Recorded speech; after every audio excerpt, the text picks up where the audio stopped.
मैं संगम मिश्रा जिला कैथल कसौर गांव से बोल रहा हूँ और मेरे साथ भाई मनीष सिंसा जी राजनीतिक चर्चा में बैठे हुए हैं और इनका राजनीतिक चर्चा में गहरा अनुभव है।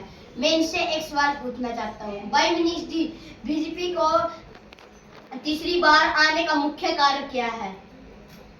बहुत बहुत नमस्कार दर्शकों का। जैसे कि हमारे संगम जी ने हमसे सवाल किया कि हरियाणा में बीजेपी की सरकार लगातार तीसरी बार आने का क्या कारण रहा है, तो हम आपको बताना चाहेंगे दर्शकों के अनुसार कि हरियाणा में जो बीजेपी की सरकार बनी है, सबसे पहले तो मैं संगम जी आपको बताना चाहूंगा कि अनुशासन बहुत बड़ी बात है। चाहे वो घर का अनुशासन लगा लो या किसी पार्टी का अनुशासन लगा लो, किसी भी विषय में लगा लो, अनुशासन बहुत ही जबरदस्त चीज है। हमने देखा है भारतीय जनता पार्टी के अंदर कि अनुशासन वाली पार्टी बीजेपी के अंदर जो चीजें मैंने देखी वो और पार्टियों में मेरे को नजर नहीं आई। चाहे वो कांग्रेस पार्टी हो, चाहे वो आईएनएलडी हो, चाहे वो जेजेपी हो, चाहे वो आम आदमी पार्टी हो, जो अनुभव और जो मार्गदर्शक बीजेपी में मिलता है दूसरी पार्टियों के से अलग, उनका ये देखने के लायक है। तो इसीलिए भारतीय जनता पार्टी की सरकार बन पाई। दूसरा कारण इनका ये भी रहा कि इनकी जो सांसद हैं, विधायकगण हैं, कार्यकर्ता हैं, सभी एकजुटता में चलते हैं। अगर ऊपर से किसी ने कोई नारा दे दिया तो नीचे से लेकर हर कार्यकर्ता उनकी आवाज जो बात है उसको मानेंगे, जिसके अनुसार ये अमल करते हैं। और कहते हैं जब तक इंसान अमल नहीं करता उस बात पर तब तक वो मजा नहीं आता। इनकी पार्टी वाले अमल करते हैं और यही कारण हमको लगा कि तीसरी बार ये सरकार बना पाई।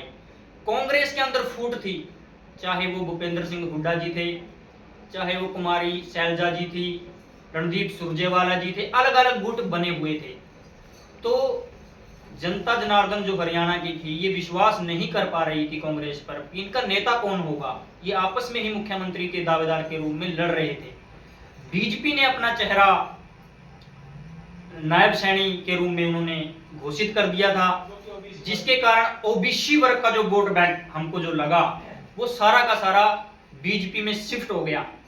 और सबसे बड़ी बात ये भी रही, जो मैंने अपना अनुभव जो मैं हरियाणा का रखता हूँ, कि हरियाणा में 2 दिन पहले नतीजे पलट जाया करते हैं। रुझान कुछ होता है, धरताल पे कुछ दिख रहा है, मीडिया में कुछ दिख रहा है, लेकिन बन कुछ जाता है। इसका कारण मैं आज आपको बताना चाहूंगा।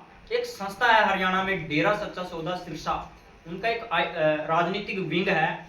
वो 2 दिन पहले समर्थन देते हैं किसी पार्टी को, तो अब की बार फिर उन्होंने बीजेपी पार्टी को समर्थन दिया था और उस समर्थन के कारण बीजेपी फिर से सत्ता में लौट आई।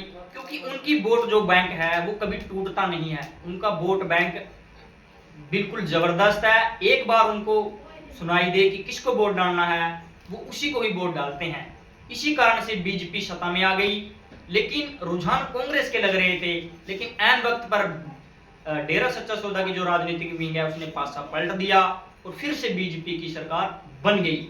ये बहुत बड़े कारण जो मेरे को लगे एक हरियाणा की राजनीति में, तो मेरे को ये बहुत बड़े कारण लगे कि सरकार बना पाई हरियाणा में। संगम जी, आपने अब सुने हैं भाई मनीष सिंसा जी के विचार। आपको अच्छे लगे तो लाइक, शेयर, कमेंट और सब्सक्राइब प्लीज करें। धन्यवाद।